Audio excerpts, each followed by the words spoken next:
ఆడేవాడు మామూలుగా ఈ టీడీపీ పేపర్ ఒకడు ఉన్నాడు, ఈ పేపరు అంటే ఆన్లైన్లో వస్తుంది, బయట ఎక్కడ రాదు మనకి, ఓన్లీ వాట్సాప్ల్లోనూ ఫేస్బుక్లో ఇన్స్టాగ్రామ్లో తిరుగుతూ ఉంటుంది.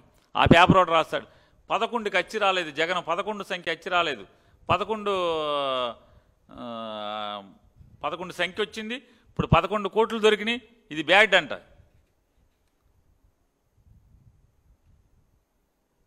అంటే మీరే ఈ ప్రాస కోసం, వీటి కోసం, ఇప్పుడు డబ్బాలేమో 12 ఉన్నాయంట, మరి కోటికో డబ్బా ఉండాలి కదా, 11 కోట్లే ఉన్నాయంట. ఎవడెత్తేసారు రా మిగతాయి, ఎవడెత్తేసారు? డబ్బాలు 12, కోట్లు 11. ఈ టీడీపీ మీడియాలో జగన్కి అచ్చి రాలేదు 11, మళ్ళీ 11తో లోపలికి వెళ్ళిపోతాడు. ఏం కర్మరా మీకు అసలు దేవుడు సిగ్గు కూడా పెట్టలేదు. అరే నిన్న లచ్చ అన్నాం కదా ఒక సంవత్సరం క్రితం, మళ్ళీ ఒక 3 నెలలు పోయాక 50,000 కోట్లు తినేశాడు జగన్ లిక్కర్లో అన్నాం కదా, మళ్ళీ ఇంకొక నెల పోయిన తర్వాత కాదు 18,000 కోట్లు అన్నాం కదా. వీళ్ళే రాశారు మొత్తం అంతా కూడా, ఈనాడు జ్యోతి వీళ్ళే మొత్తం అంతా. ఆ 18 మళ్ళీ ఓ 4 నెలల క్రితం 3 నెలల క్రితం 13,500 అన్నారు. 13,500 3,000కి వచ్చింది. ఇప్పుడు ఆ 3,000 రేపు ఫైనల్ ఛార్జ్ షీట్కి వేస్తారో వేయరో మనకు తెలీదు. ఎలక్షన్ దాకా ఫైనల్ ఛార్జ్ షీట్ వేస్తారో లేదో కూడా తెలియదు. తుమ్మేడైనా ఈ 1,00,000 కోట్లు 3,000 కోట్లలో రేపు 11 కోట్లకి ఈ డబ్బుని 11 కోట్లకి సరిపెడతారు. ఎవరు డబ్బులు? ఆ కాలేజీ అయిన డబ్బులా, హాస్పిటల్లో డబ్బులా, ఎవరు డబ్బులు? ఆ ఓనర్లు వస్తున్నారా కేసులోకి? ఆ గెస్ట్ హౌస్ ఓనర్లు కేసులోకి వస్తారా? అందుకో కేసులోకి రాకుండా ఉండటం కోసం అద్దెకి తీసుకున్నాడు రాజకేశ్వర రెడ్డి. మీరు చెప్పేంత లిక్కర్ డాను కింగు అరెస్ట్ అయిన ఇన్నాళ్ళకు కూడా 100 రోజులకు కూడా లేదే 11 కోట్లు డబ్బాలు వేసి వాళ్ళ దగ్గర పెట్టేట్టు పెడతాడా? సరే మీ పాపం దేవుడే చూస్తుంటాడు, ఇవన్నీ ఏమని కంగారే ఉంది. కానీ ఈ రకమైనటువంటి తప్పుడు వార్తలు అంటే రేపు ఎట్లా అయినా సరే ఈ లోపల ఉన్నటువంటి వృద్ధులకి జగన్మోహన్ రెడ్డి గారు వాళ్ళు చేసిన పాపం ఏంటి అంటే జగన్మోహన్ రెడ్డి గారి దగ్గర ఆఫీసులో పనిచేశారు. మరి నేను నారా చంద్రబాబు నాయుడు గారిని అడుగుతున్నా, జగన్మోహన్ రెడ్డి గారే మీకులాగా నేరం చేసినోడే అయితే, మీకులాగా మీరు చెప్పిందే నిజం అనుకుంటే వీళ్ళని ఇక్కడ ఉంచుతాడా? చుట్టూ ఉన్న వాళ్ళందరిని ఉంచుతాడా? ఈ వ్యాపారం చేయించు తను ఎవరెవరినైతే పెట్టుకుని వ్యాపారాలు చేసాడో అందరినీ ఉంచుతాడా ఇండియాలో అంటున్నా? చంద్రబాబు నాయుడు గారు మనం పంపించాం కదా, నారా చంద్రబాబు నాయుడు గారు శ్రీనివాస్ని అమెరికా ఎట్లా పంపించాం? అట్లా పంపించారేంటి? మీ ఒక్కడికైనా తెలివితేటలు టికెట్లు కొనేవాడు మీ ఒక్కడి దగ్గర ఉంటాడా? ఏ చంద్రబాబు నాయుడు గారు స్కిల్ స్కామ్లో కాదు, మీకు ఇన్కమ్ ట్యాక్స్ వాడు ప్రెస్ రిలీజ్, ఇది మోడీ గారి ప్రభుత్వం ఆధ్వర్యంలో నడుస్తున్నటువంటి income tax department press release ఇచ్చింది. ఎన్నో తారీఖు? New Delhi 15th February 2020. Government of India, ministry of finance, department of revenue, central board of direct taxes searches వాళ్ళు ఎక్కడో సోదాలు చేస్తే searches conducted by income tax department led to detection of unaccounted income of more than 2,000 crores 2,000 కోట్ల రూపాయల ఆదాయ లెక్కలు చూపనటువంటి డబ్బు అక్కడ దొరికిందని income tax department came out search and seizure action on 6th February 2020 at Hyderabad, Vijayawada, Kadapa, Visakhapatnam, Delhi and Pune. More than 40 premises were covered. Search operation was also carried out on close associates including ex-personal secretary of a prominent person on incriminating evidence seized.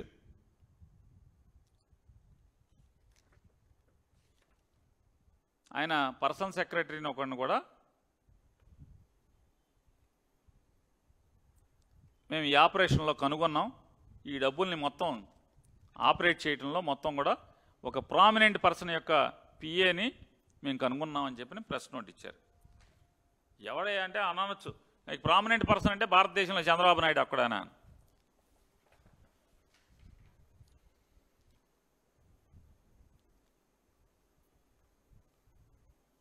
ఇదేమో 13 ఫిబ్రవరి 2020లో కదా, 2020లో ఈ prominent person ఇక్కడ వచ్చేసాడు. Dated 28/9/2022 income tax notice ఇచ్చింది చంద్రబాబు నాయుడు గారికి. Government of India, ministry of finance, income tax department, office of the principal commissioner of income tax, PCIT Hyderabad. Nara Chandrababu Naidu గారికి to Nara Chandrababu Naidu Nara, plot number 1310, road number 66, Jubilee Hills, Hyderabad, 5,34,00,000 Telangana, India. ఆయన PAN number కూడా ఉంది, బాగా చదవటం. చంద్రబాబు నాయుడు గారి పాన్ నంబర్ వేసి ఏ డేట్న డిన్ నెంబర్ కూడా ఉంది, చంద్రబాబు నాయుడు గారి డిన్ నెంబర్ కూడా ఉంది. సెక్షన్ 127 కింద ఆయనకి నోటీస్ ఇచ్చారు. ఇచ్చి ఏం చెప్పారు, అయ్యా ఈ 2,000 కోట్ల రూపాయలు మీ పిఏ ఎత్తేసి, మీ పిఏ దీంట్లో క్లియర్గా రాశారు. 5వ పేరా, delivery of cash to Telugu Desam party mister Nara Chandrababu Naidu 5.1 around 2016 సంవత్సరంలో MVP got in touch with mister P. Srinivas, PS2, then chief minister of Andhra Pradesh Shri Chandrababu Naidu. During the course of his statement under section 132(4) of the Income Tax Department 1961, MVP was asked to narrate the circumstances under which he got introduced. అంటే MVP point పట్టుకుంటే ఆడు మొత్తం ఈ కథ అంతా చెప్పుకొచ్చాడు. చంద్రబాబు నాయుడు నాకు శ్రీనివాస్ అని వాళ్ళ పిఏన అప్పచెప్పాడు, ఏమన్నా నాకు రావాల్సిన చిల్లరంతా కూడా వీడికి ఇచ్చేయండి అని చెప్పారు. మేము ఇచ్చేసాము అని చెప్పి మొత్తం ఇదిగో నోటీసు. మరి ఆ చంద్రబాబు నాయుడు గారి పిఏ శ్రీనివాస్ అమెరికా ఎందుకు వెళ్ళిపోయాడు, ఎప్పుడు వెళ్ళాడు? మళ్ళీ నారా చంద్రబాబు నాయుడు మోడీ కలిసి ప్రభుత్వం ఏర్పాటు చేసిన తర్వాత చల్లగా అమెరికా నుంచి దిగాడు. ఏం చేయాలి? ప్రభుత్వ ముందస్తు అనుమతి లేకుండా, ప్రభుత్వ పర్మిషన్ లేకుండా ఏ ప్రభుత్వ ఉద్యోగైనా విదేశాలకు చెక్కేస్తే ఎంక్వైరీ చేస్తారా, చేయరా? ఏం చేశారు? అతను కాగితం పెట్టుకున్నాడు, మీరు సీఎం అవ్వగానే వచ్చి వెంటనే అతను సస్పెన్షన్ రివోక్ చేశారు, ఎంక్వైరీ లేదు, ఉద్యోగం ఇచ్చేశారు. ఎందుకు ఇస్తారు? మీకు మూటలు మోసాడు కాబట్టి, ఆధారాలతో సహా. మేము ఇలా ఇది ఆంధ్రప్రదేశ్ జగన్మోహన్ రెడ్డి గారి ప్రభుత్వం కాదు, ఇది మీ మోడీ ప్రభుత్వం. మీ ఇద్దరూ కలిసి ఏర్పాటు చేసుకున్నటువంటి మోడీ ప్రభుత్వం. మోడీ ప్రభుత్వంలో ఈ ఆన్ రికార్డులో ఉన్నాయి ఇవన్నీ కూడా. మరి చంద్రబాబు నాయుడు గారు లాగానే నిజంగా దొరికి అట వాళ్ళ పిఏని పంపించేస్తే, నిజంగా మేము కనుక చేసి ఉంటే వీళ్ళందరూ ఎందుకుంటారంటున్నా? రాజకేశ్వర రెడ్డి ఇండియాలో ఎందుకుంటాడు, గోవాలో ఎందుకుంటాడు? మేము ఆ పాపమే చేసి ఉంటే, మా OSD గారు ఇక్కడే ఎందుకు, ఇంగ్లీష్కి మనతో ఇక్కడే ఎందుకు తిరుగుతాడు? ధనంజయ రెడ్డి గారు ఇక్కడే ఎందుకుంటాడు? గోవిందప్ప ఎందుకుంటాడు? నిజంగా మాతోనే కొల్యుడే మాతో చేసి ఉంటే కనుక ఆడిటర్ గోవిందప్ప ఎందుకుంటాడు? వీళ్ళందరూ నీ రాష్ట్ర ప్రభుత్వం నీ సిట్టు వెళ్ళలేని దేశాల్లోకి నువ్వు ఒక్కడైనా పంపగలిగే పోటుగాడివి. చంద్రబాబు నాయుడు గారు మేము పంపలేమా అంటున్నా? పంపడానికి మనుషులు ఉండరా? టికెట్లు తీయడానికి మనుషులు ఉండరా? జగన్మోహన్ రెడ్డి గారు ఏ పాపము చేయలేదు కాబట్టే దమ్ముగా ధైర్యంగా ఎవడికి అరే మీరు పారిపోండిరా, ఇదిగో టికెట్లు వేస్తున్నాడు పలానాడు వెంకయ్య పుల్లయ్య టికెట్ వేస్తాడు మీరు దొబ్బేయండి రా అని చెప్పలా. ఫేస్ చేస్తాను నేను, నాకేంటి, ఏదైతే నేను పాపం చేయలేదు, నేను తప్పు చేయలేదు, ఏం జరుగుద్ది ఫేస్ చేస్తానని దమ్ముగా ఉన్నాడు. హైదరాబాద్ బెంగళూరు వెళ్ళిపోయాడు. బెంగళూరు వెళ్ళిపోతే వచ్చేసాడుగా, మళ్ళీ ఏం చేస్తున్నారని అడుగుతున్నా. ఎన్నిసార్లు బెంగళూరు వెళ్ళి ఎన్నిసార్లు జగన్మోహన్ రెడ్డి గారి కంటే బాధ్యత లేదయ్యా. మీరు చెప్తున్నారు కదా ప్రజలు ఆయనకి ప్రతిపక్ష హోదా కూడా ఇవ్వలేదు, ప్రశ్నించడానికి కూడా అతనికి అధికారం ఇవ్వలేదు అని చెప్పి మీరు మీ ఇష్టం చేయండి మాట్లాడుతున్నారు కదా, అవాకులు చేవాకులు పేలుతున్నారు కదా మీరందరూ. మరి బాధ్యత లేనివాడు బెంగళూరు వెళ్తే ఏంటి, ఎక్కడికి వెళ్తే ఏంటి?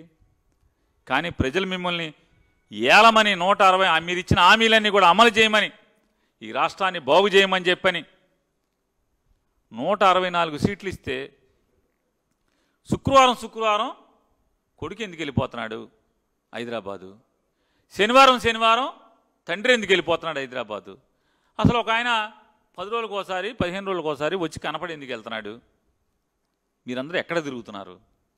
ప్రభుత్వం మీకు ఉద్యోగం ఇచ్చింది కదా, ఏలమని బాధ్యత ఇచ్చింది కదా, హామీలు అమలు చేయమనేటువంటి ఉద్యోగం ఇచ్చింది కదా, మరి మీరెందుకు పోతున్నారు? మీకు చేతులు రావా? రైటాక్ అంటున్నా.